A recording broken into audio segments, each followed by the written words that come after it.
seni harus melalui kepentingan ideologi, ataukah seni sejatinya terbebas dari belenggu politik?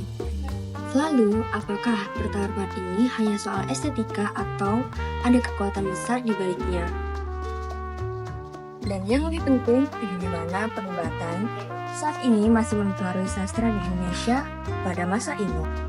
Selamat datang di Lekra Versus Manikebung.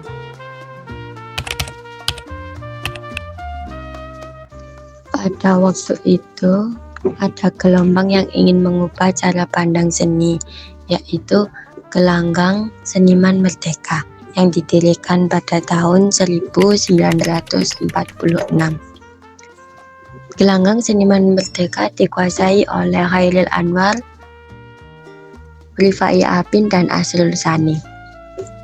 Dan juga ada pelukis yang ikut bergabung yaitu Muchtar Apin, dan ada penulis yang bergabung yaitu ada Pramudia Anantatur dan H.B. Yasin. Gagasan Gelanggang Seniman Merdeka yaitu bersifat universal dan tidak terkotak-kotak. Kemudian para seniman muda membentuk Lekra. Lekra merupakan wujud kritik terhadap pandangan para tokoh politisi dan seniman tua. Manifesto Lekra diterbitkan dalam bentuk mukadimah. Pendiriannya dilakukan pada 17 Agustus 1950. Di kemudian hari, Lekra kemudian identik dengan kelompok kiri komunis karena pendiriannya banyak melibatkan tokoh-tokoh komunis. Lekra ini merupakan suatu kelompok yang punya pandangan spesifik tertentu yang membuat mereka kemudian memusuhi para seniman lain. Garis perkesenian yang ditetapkan Lekra adalah kebudayaan yang mengacu kepada rakyat. Garis kebijaksanaan Lekra mengharuskan seluruh budaya berpihak kepada rakyat.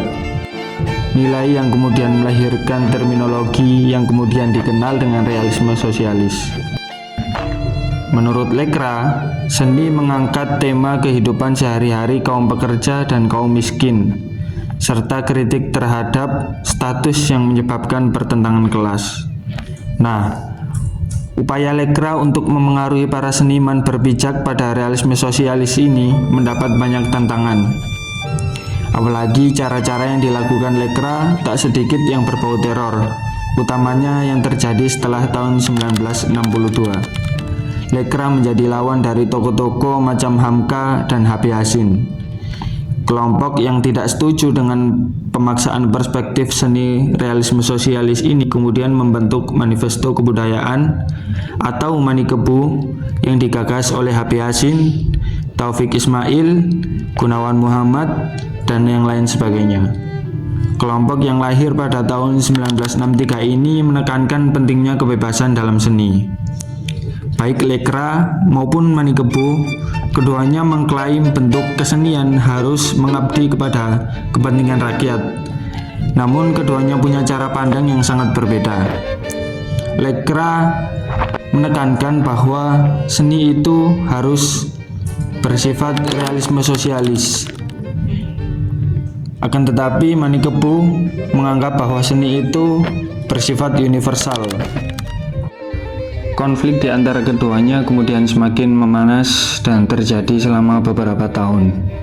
Nah, karena Lekra ini berafiliasi dengan PKI, kemudian kedekatannya dengan Soekarno, dan kampanye-kampanye yang dilakukannya, kemudian berhasil membuat Manikebu dilarang oleh Soekarno.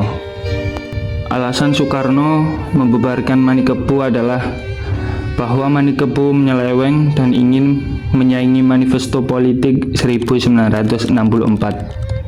Pada tahun 1964 sampai 1965, warna politik Lekra semakin kuat.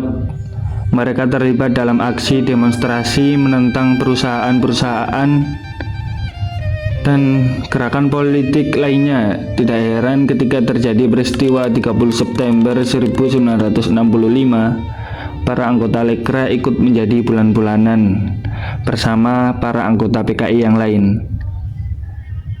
Tokoh-tokoh seperti Pramudia Anantatur dan yang lain sebagainya menjadi tahanan politik selama belasan tahun.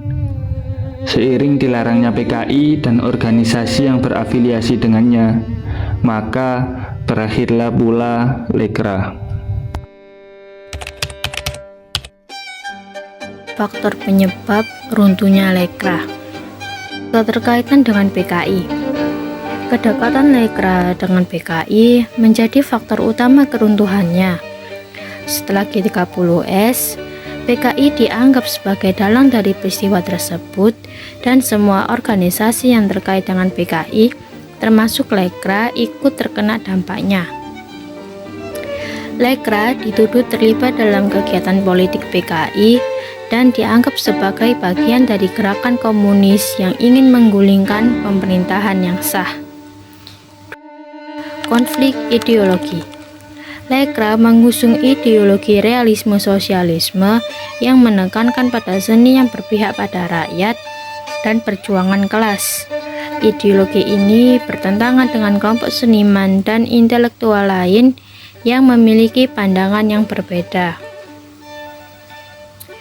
Konflik ideologi ini menyebabkan polarisasi dalam dunia seni dan sastra Indonesia yang semakin memuncak menjelang peristiwa G30S. Peristiwa G30S menjadi titik balik bagi Lekra. Setelah peristiwa tersebut, terjadi pembantaian massal terhadap anggota dan simpatisan PKI, termasuk anggota Lekra. Lekra dilarang dan banyak anggotanya yang ditangkap, dipenjarakan, atau dibunuh. Hal ini menyebabkan organisasi tersebut hancur dan tidak dapat lagi melanjutkan kegiatannya. Pelarangan dan represi. Pemerintah Orde Baru yang berkuasa setelah G30S melarang semua kegiatan yang terkait dengan PKI dan organisasi-organisasi massanya, termasuk Lekra.